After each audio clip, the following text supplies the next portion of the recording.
Hello friends, स्वागत है आप सभी का आपके YouTube channel Dronacharya coaching centre पे।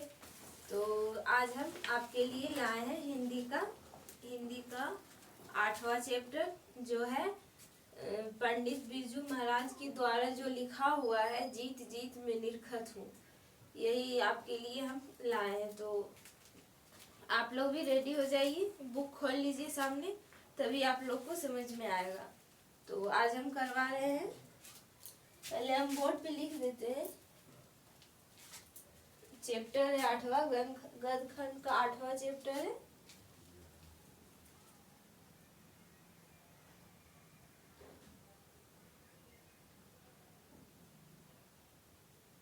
जीत जीत में निरखत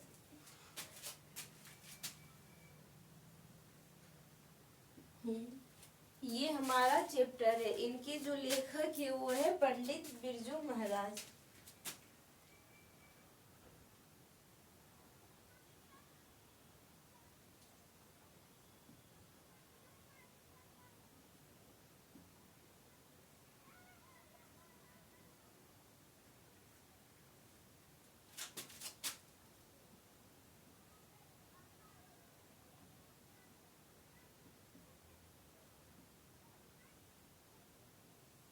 पंडित बिरजू महाराज इनके लेखक है।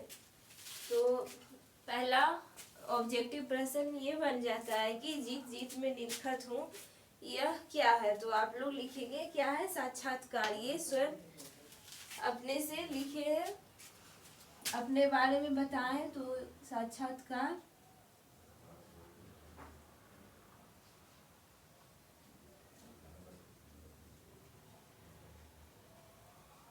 साक्षात्कार है यह।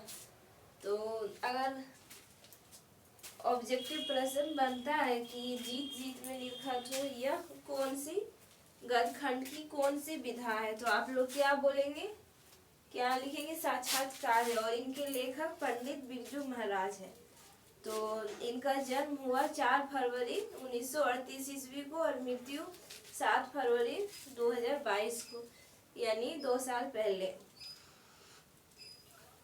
इनका मृत्यु हुआ। तो इस चैप्टर में हमें अलग से लेखक परिचय नहीं पढ़ना है, क्योंकि इसमें लेखक परिचय नहीं दिया हुआ है। जो भी दिया हुआ है ये व्याख्या के रूप में स्टोरी दिया हुआ है, तो हम आज वही पढ़ेंगे।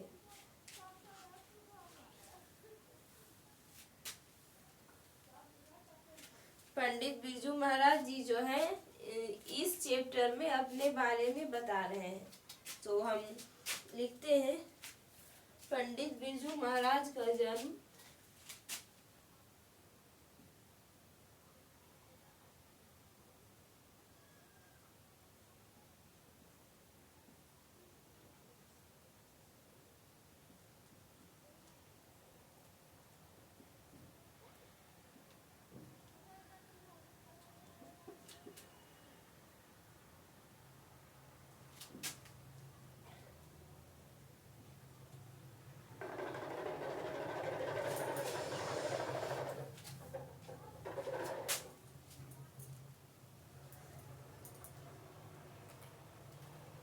'लखनऊ के जफरीन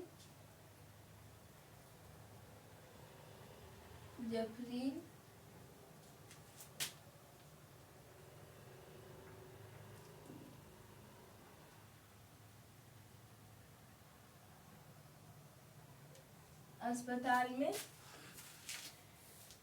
हुआ। अस्पताल में 4 फरवरी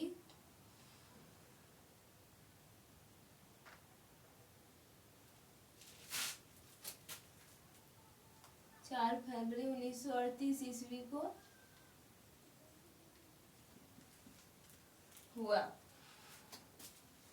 शुक्रवार सुबह 8 बजे, बसंत पंचमी के एक दिन पहले।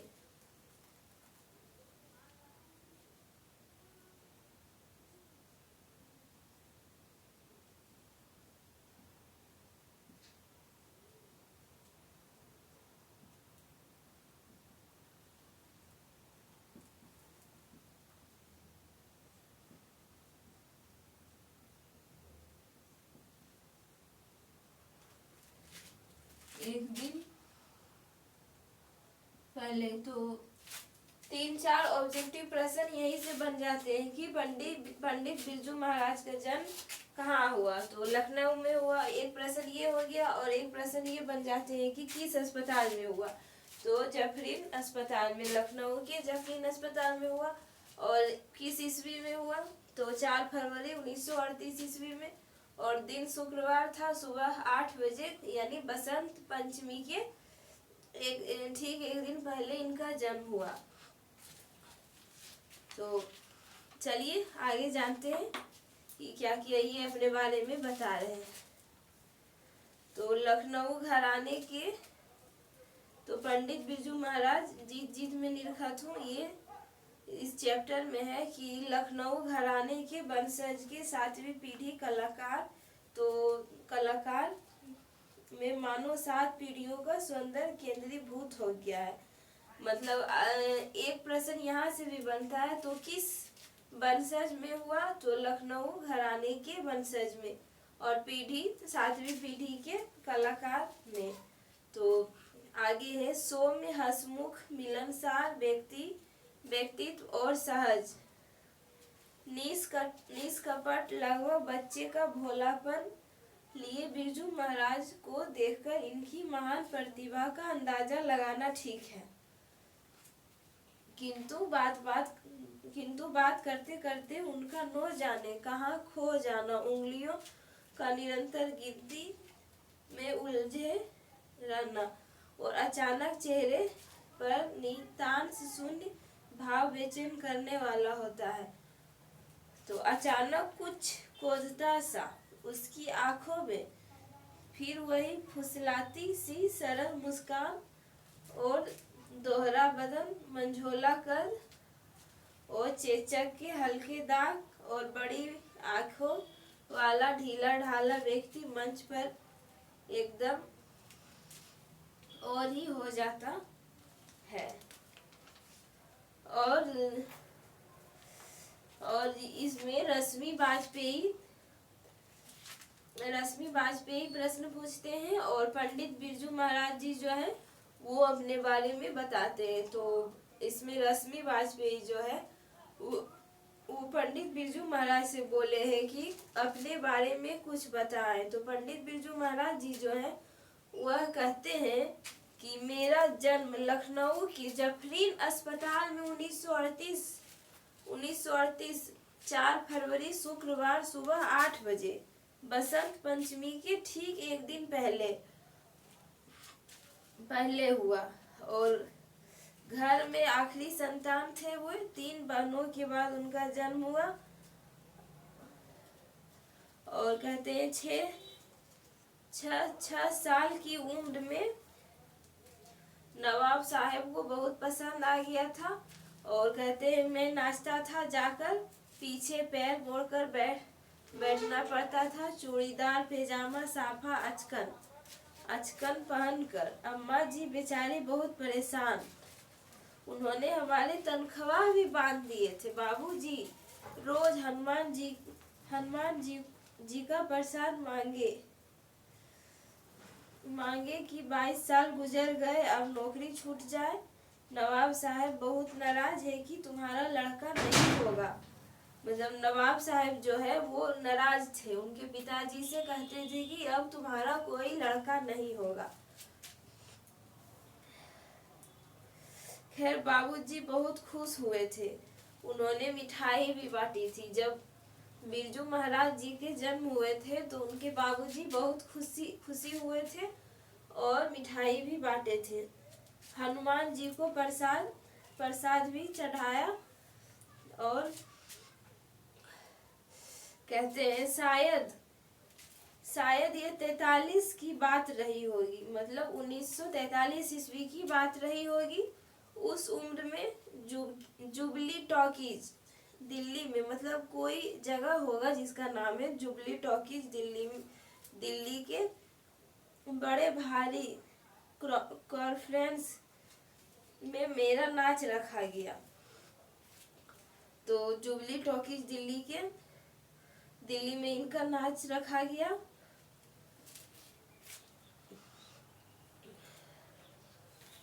इसके बाद इसके अलावा प्राइवेट प्रोग्राम जिनमें बापूजी जाते थे, जौनपुर, मैनपुरी, कानपुर, देहरादून, कलकत्ता, बम्बई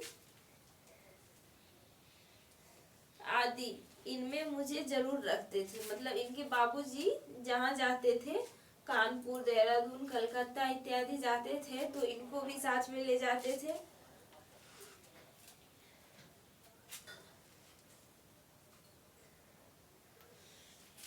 पहले इसलिए कलकत्ते में बहुत मजा आया, उसने फर्स्ट प्राइज मिलने वाला था। उसमें शंभू महाराज चाचा जी और बाबूजी दोनों नाचे थे। मतलब इनको फर्स्ट प्राइज मिला। इनमें इनके शंभू जी जो है, इनके शंभू महाराज जी जो है इनके चाचा जी हैं। तो कहते हैं कि ये लोग भी डांस किए और फर्स्ट प्राइज इस बच्चे, जब ये बच्चे थे तो उनको मिले थे। और पर उसमें फर्स्ट प्राइज मुझे मिला। तो चाचा कहने लगे, देख देख भैया, बड़े मियाँ तो बड़े मियाँ, छोटे मियाँ सुभान अल्लाह। कहते हैं जब इनको फर्स्ट प्राइज मिला था तो इनके चाचा जी कहने लगे थे कि बड़े मियाँ तो बड़े मियाँ है और छोटे मियाँ सुभान अल्लाह। और मैं बहुत खुश हुआ। चेन और मेडल वगैरह मुझे मिला, चैन भी मिला और मेडल भी इनको ही मिला था। उस समय मैं 8 साल का था जिस समय इनको फर्स्ट प्राइज मिला था। चेन, मेडल वगैरह वे इस समय 8 साल के थे। समझ लीजिए कि 9 साल के भीतर सब तमाशे हो गए मेरी जिंदगी के। और कहते हैं 9.5 साल का था जब मैं 9.5 साल का था तो बाबूजी की मृत्यु हो गई थी। उसके साथ आखिरी प्रोग्राम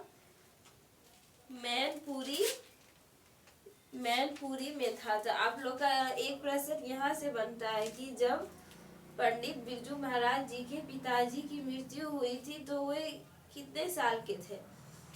9.5 साल के थे। उनके पिताजी के साथ आखिरी प्रोग्राम कहाँ हुआ था? तो आप लोग क्या लिखेंगे? मैनपुरी में।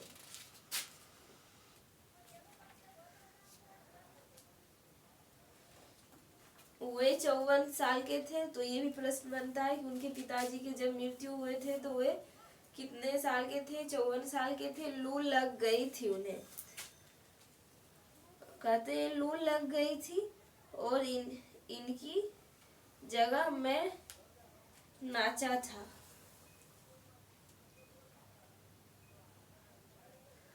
और उन्होंने भाव बताया था कि उस समय क्योंकि उन्हें बुखार था, लू उन्हें मैनपुरी में ही लगी थी। वहां से हम लोग लौटकर आए तो 16-20 दिन रहे, कमजोरी आती गई। बाबूजी की यह आदत थी और मेरी भी यह आदत थी कि अपना दुख और कष्ट ज्यादा किसी से नहीं कहता नहीं हूँ। इनके बाबूजी की आदत थे और इनके भी आदत थे कि इन्होंने अपना दुख और कष्ट किसी से नहीं कहते थे।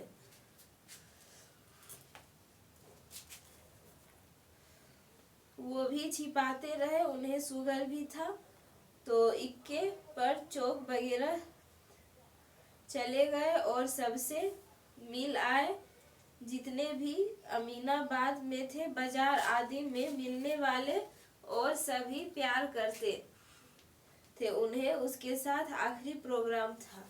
मतलब अपने बाबूजी के साथ वो जाते थे, चौक पे जाते थे, मार्केट वगैरह जाते थे। तो उनको पंडित बिरजू महाराज उस समय 9.5 साल के ही थे। तो उस समय उनको उनके जो पिताजी के दोस्त वगैरह थे उनको प्यार करते थे।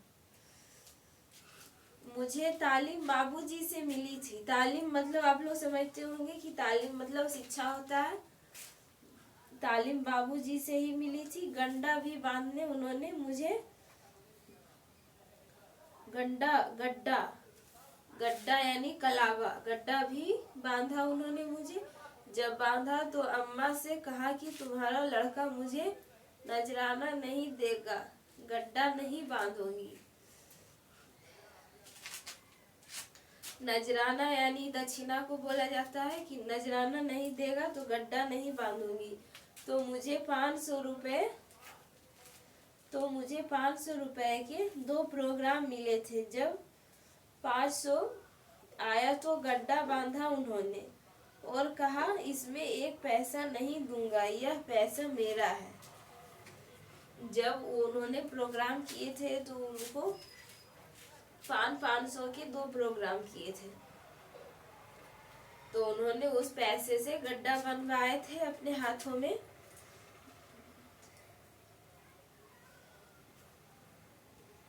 और कहते हैं फिर पिताजी की मृत्यु हुई। उस समय में इतना छोटा था कि उनका दुख भी ठीक से समझ नहीं आया। उनके मरने पर ही हम लोगों के बहुत दिन खराब शुरू हो गए। और कहते हैं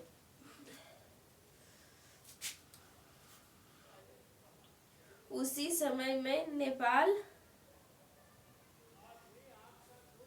समय में अम्मा को लेकर नेपाल गया। सोचिए उस समय बिना पिताजी के मुजफ्फरपुर भी गए, अम्मा ले गई।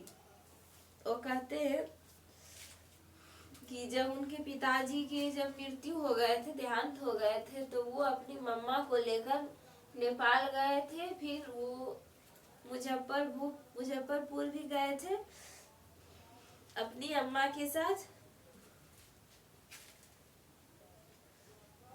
उस समय यह हालत थी कि 50 रुपए भी मिल जाए कहीं से तो बहुत थी। मतलब उनका जो जीवन था, जब उनके पिताजी जब गुजर गए थे तो उनका जीवन बहुत कष्टदायक हो गया था।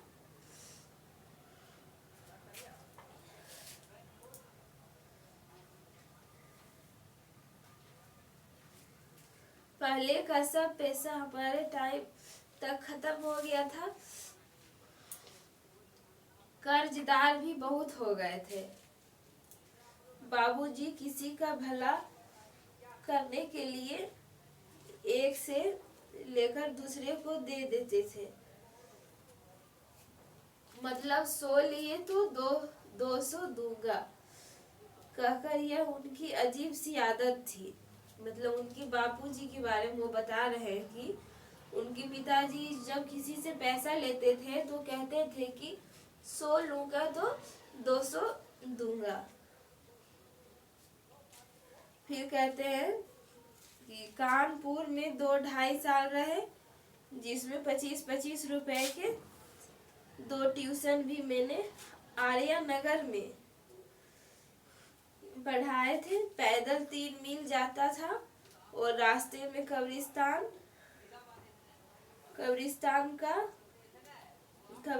था तो डर भी लगता था। 10-11 साल की उम्र थी मेरी। अब 50 रुपए के रिक्शे पर खर्चा करता तो क्या बचता। और ट्यूशन में नागा हो तो पैसा अलग से काट लेते थे। वो कहते हैं कि 25-25 रुपए के 2 ट्यूशन पढ़ाते थे और रास्ते में कब्रिस्तान पड़ता था। मतलब जिस रास्ते से वो ट्यूशन पढ़ाने जाते थे उस रास्ते में कब्रिस्तान पड़ता था, तो उनको डर भी लगता था। और वे 3 मील तक पैदल ही जाते थे। वो जो ट्यूशन पढ़ाते थे तो वहां से जहाँ से वो जाते थे वो 3 मील की दूरी थी। तो रिक्शा से अगर जाता तो उनको 50 रुपए देना पड़ता, तो उनको क्या ही बचता।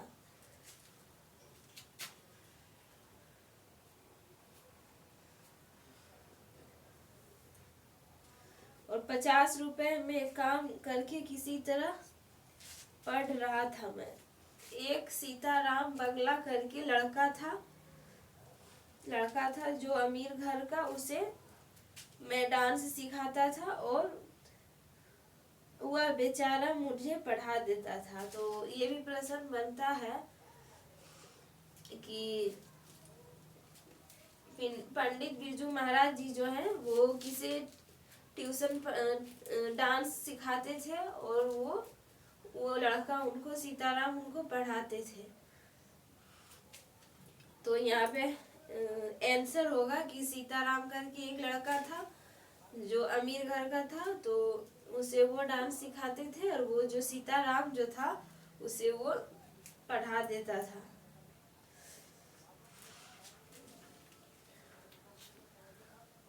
और हाई स्कूल की पढ़ाई की कहाँ चिंता कहाँ अम्मा, कहाँ 50 रुपए की ट्यूशन, सब बिखरा हुआ इसलिए फेल हो गया था।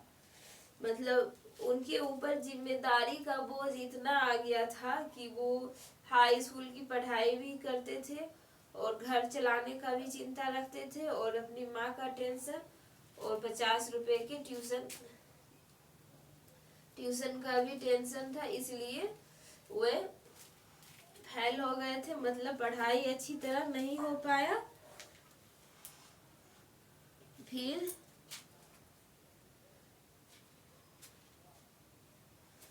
14 साल की उम्र में, जब कहते हैं कि 14 साल की उम्र में जब मैं वापस लखनऊ आया फेल होकर, तब कपिला जी अचानक लखनऊ पहुंची मालूम करने की लड़का जो है वह कुछ करता भी है या आवारा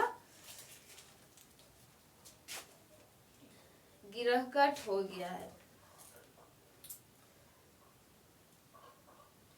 तब कपिला जी मुझे नहीं कहते, फिर वह कहा कि अम्मा जी ने दिखाया कि करते हैं, पर कहते हैं अम्मा जी ने, फिर उसके जो अम्बा जी थे जो बिरजू महाराज के, वो कहते हैं कि पढ़ाई करते हैं और थोड़ा बहुत पढ़ाई भी करता है या करते हैं, थोड़ा जो सीख पाते थे। कपिला जी मुझे संगीत भारती यानी जो पहले हिंदुस्तानी म्यूजिक डांस एकेडमी था वही आगे चल के संगीत भारती हो गया था। 6 महीने पढ़ गए तो बहुत खुश हुआ मैं।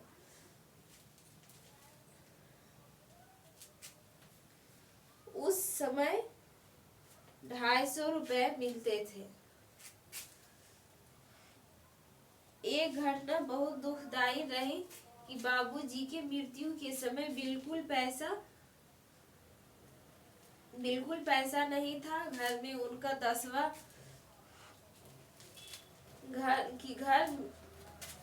10वां किया जा सके। 10 दिन के अंदर सोचिए कि मैंने 2 प्रोग्राम किए, मतलब 2 प्रोग्राम किए थे। मतलब उनके जो पिताजी जब बने थे तो जस्ट 10 दिन के अंदर उन्होंने 2 प्रोग्राम किए थे।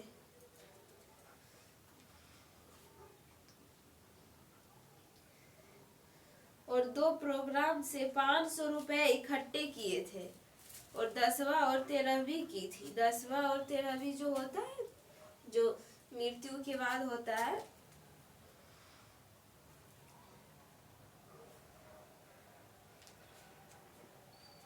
यह मुझे अच्छी तरह याद है कि उससे बड़ा कष्ट और कुछ नहीं हुआ। ऐसी हालत में मैं नाचने गया।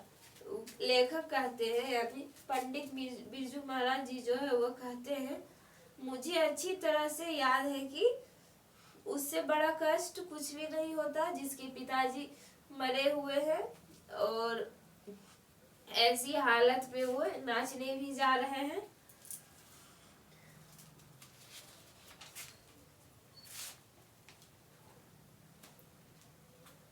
करीब 56 के आसपास, मतलब कहते हैं करीब 1956 ईस्वी के आसपास, लगभग 8 महीने में अलग रहा। मैं लखनऊ चला गया था बस ऐसे ही। तब तक शंभू महाराज आ चुके थे और भारतीय कला केंद्र में संगीत भारती की कमाई से मैंने एक साइकिल खरीदी थी। तो आप लोग का ऑब्जेक्टिव प्रश्न ये भी बन सकता है कि उन्होंने साइकिल खरीदी किस कमाई से। तो आप लोग क्या लिखेंगे, संगीत भारती की कमाई से। जो मेरे पास अब भी है और उस साइकिल को मैं नहीं बेचता हूँ, उसे देखकर पुराना वक्त याद करता हूँ। मतलब वे जो जब इस कहानी को बता रहे थे अपने बारे में, तो वे कहते हैं कि मैं इस साइकिल को नहीं बेचता हूँ और इस साइकिल को देखकर मेरी जो पुरानी याद है उसको व्यक्त करता हूँ। किस तरह साइकिल पर मैं चढ़कर एक ट्यूशन करता था 50 रुपए की, और लिखा है कि बस उसके बाद संगीत भारती के जमाने में अपने होश में कलकत्ते में एक कॉन्फ्रेंस में नाचा हूँ। उस समय दयाराम जी साथ थे और वही मेरी देख रेख करते थे और इनको ले जाता था रखवाली के लिए। जो मेरा नाच हुआ वहां से कलकत्ते की ऑडियंस ने मेरी प्रशंसा की। मतलब इनका जो कलकत्ता में जो डांस हुआ था, नाच हुआ था यानी, तो वहाँ की जो कलकत्ता की जो ऑडियंस थे उन्होंने बहुत पसंद किए थे, प्रशंसा भी की थी। और इतनी की कि तमाम अखबारों में मैं छप गया। कहते हैं कि इतने प्रशंसा किए कि मैं अखबारों में भी छप गया था। उसके बाद हरिदास स्वामी कॉन्फ्रेंस बम्बई ब्रज नारायण ने बुलाया। उसके बाद हरिदास स्वामी इनको बम्बई बुलाए थे। वह भी प्रोग्राम मेरा बहुत अच्छा गया। बम्बई में जो इन्होंने प्रोग्राम किए थे मुंबई में, वहाँ का प्रोग्राम भी इनका बहुत अच्छा गया था। और यह भारतीय कला केंद्र ज्वाइन करने के बाद उसके बाद फिर भी ईश्वर की कृपा से प्रोग्राम कलकत्ते, बम्बई और उन्हीं दिनों में अरसे के बाद मद्रास भारतीय कला केंद्र के साथ गया था मद्रास। और धीरे धीरे मुझे चाहने लगे, इज्जत करने लगे। मतलब इन्होंने कलकत्ता, मुंबई और मद्रास में जब ये डांस किए थे, नाच किए थे, तो इनका प्रोग्राम के बारे में मतलब अखबारों में छप गए थे। तो इनको धीरे धीरे सब चाहने लगे, इज्जत भी करने लगे। फिर 3 साल संगीत भारती में बीते। और लिखे फिर में विदेश टूर भी शुरू हो गए। फिर विदेश टूर भी शुरू हो गए थे। रूस हमारा पहला ट्रिप था जिसमें कुमार संबत लेकर हम लोग सब गए थे। और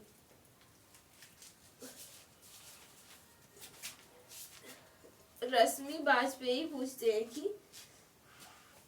कि आपको संगीत नाटक एकेडमी का अवार्ड कब मिला था।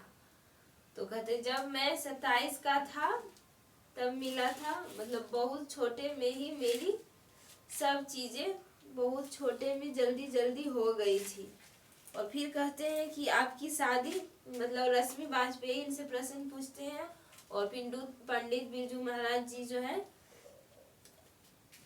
इनका उत्तर देते हैं। तो रश्मि बाजपेयी पूछ रहे हैं कि आपकी शादी किस सन में हुई थी। तो बिरजू महाराज जी कहते हैं मैं उस समय 18 साल का था। और बस इतना याद है कि मुझे 18 साल की उम्र में मेरी शादी अम्बाजी ने करा दी और बहुत बड़ी गलती की। मतलब इनकी अम्मा जी जब शादी कराए थे तो इनको लगा कि बहुत बड़ी गलती की।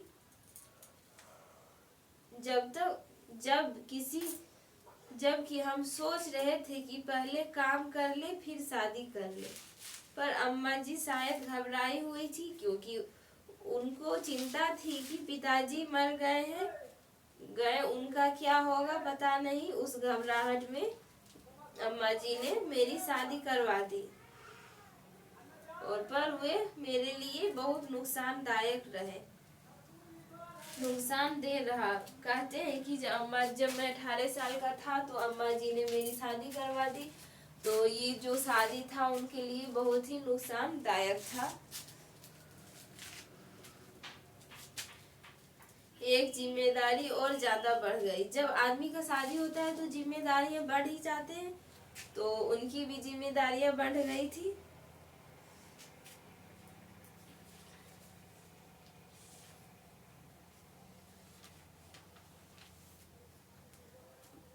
उसके बाद धीरे धीरे कहते हैं फिर बताए हैं कि उसके बाद से तो खैर धीरे धीरे दिल्ली में स्कूटर भी खरीदा, फिर चला नहीं। हम लड़ गए खंबे में अपने आप से। मतलब पंडित बिरजू महाराज जी जो हैं वो धीरे धीरे अपने जिंदगी में आगे बढ़ रहे थे कठिनाइयों का सामना करके।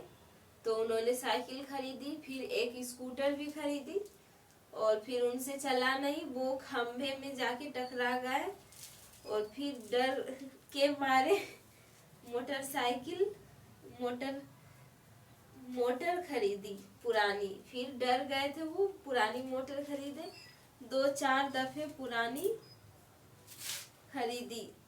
फिर बैंक से लोन लेकर नई एम्बेसडर, फिर उनको बेचकर नई फिएट खरीदी। अब दूसरी फिएट है।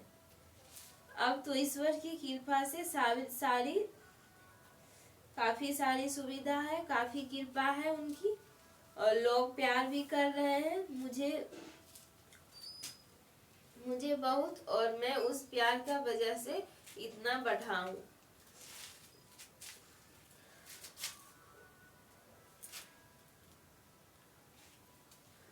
और फिर कहते हैं रश्मि वाजपेयी फिर इनसे प्रश्न पूछते हैं कि आपको आगे बढ़ाने में अम्मा जी का बहुत हाथ है। तो बिरजू महाराज जी कहते हैं कि अम्मा जी का हाथ बड़ा है, और अम्मा जी ने शुरू से ही उन बुजुर्गों की तारीफ करके मेरे सामने हर दम कि बेटा वो ऐसे थे, उनको कम से कम इतना नाम तो याद था कि उन बुजुर्गों का।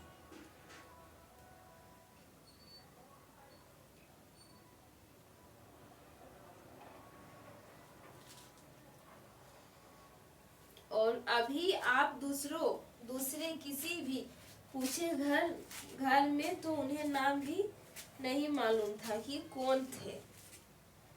मतलब अम्बा जी जो थे उनको बताते थे मतलब बुजुर्गों के बारे में, और अभी उनसे पूछिएगा तो वो नाम नहीं बता पाएंगे। और कहते हैं कि चाची शंभू महाराज की पत्नी से आप पूछे कि महाराज बिंदादीन के बाद पहले और कौन थे, तो उनको नहीं मालूम।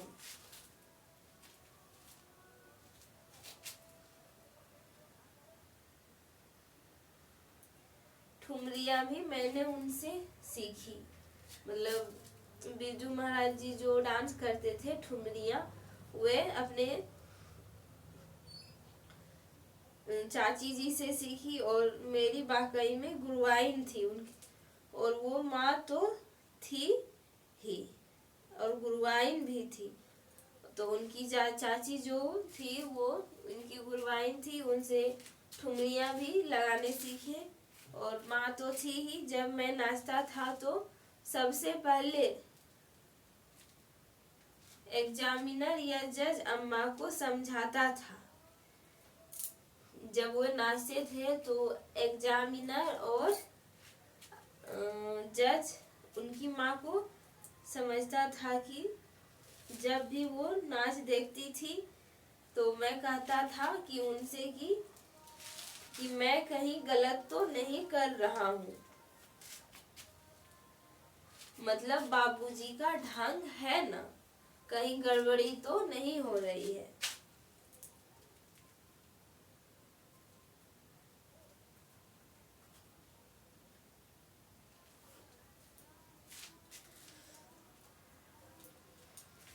और फिर कहते हैं हम बहुत लोकप्रिय हैं मुंबई में, कलकत्ता में, साउथ के लोग भी अब बहुत चाहते हैं मुझे, और हर डांसर के लिए चाहे थोड़ी देर के लिए गलत शब्द इस्तेमाल कर ले, पर दिल से अगर आप पूछेंगे तो ईमानदारी से बताओ कि दूसरा शब्द इस्तेमाल नहीं करेगा। मतलब कहते हैं कि हम बहुत लोकप्रिय थे मुंबई में, कलकत्ता में, मतलब जहाँ जहाँ उनका प्रोग्राम होता था वहाँ के लोगों के लिए वो बहुत लोकप्रिय थे। और फिर रश्मि वाजपेयी पूछते हैं कि आपको मंच पर कुछ अनुभव या स्मरण बचपन के या ऐसे अनुभव जो शायद आते हो, तो बिरजू महाराज जी कहते हैं कि अब नाचे तो हम बहुत ज्यादा हैं, इतना कि गिनती करना मुश्किल है। कहते हैं कि इतना हम नाचे हैं, इतना प्रोग्राम किए हैं कि गिनती करना भी मुश्किल है। और उस जमाने से रामपुर नवाब के महल में भी नाचा, नेपाल महाराज के यहाँ भी नाचा, मतलब वो रामपुर के महल में भी नाचे, नेपाल के महाराज के यहाँ भी नाचा, और जमींदारों के यहाँ भी नाचा हूँ।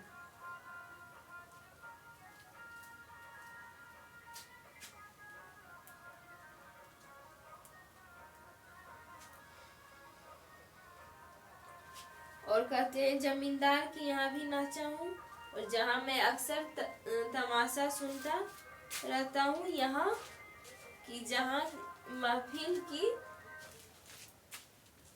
महफिल लगी है कि लड़का नाचेगा, तो जरा चारों तरफ थोड़ा सीखकर जगह बनाओ तो सब खिसक जाए।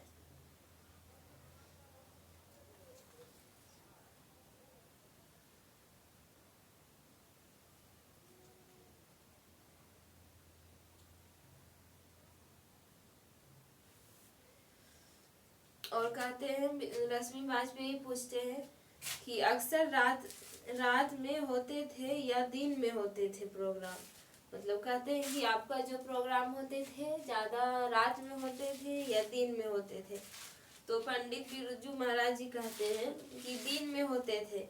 भैरवी का प्रोग्राम जो कहा जाता है यह कायद था कि रात के 1:30-2 बजे तक चलता था वह नाच वाच, मतलब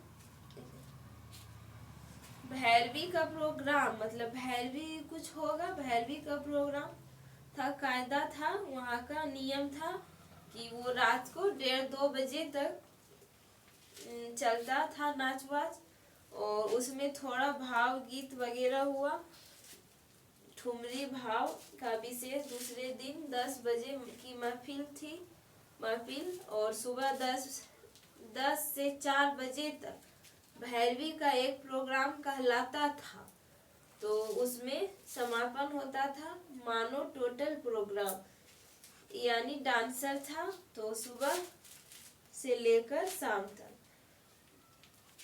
तो इस कहानी में पंडित बिरजू महाराज जी जो लेखक है वो अपने बारे में बताए हैं, किसी और के बारे में नहीं, तो इसमें लेखक परिचय अलग से हम लोगों को नहीं पढ़ना पड़ा, तो जितना हम आप लोगों को पढ़ा दिए हैं करते हैं कि आप लोगों को पसंद आया होगा।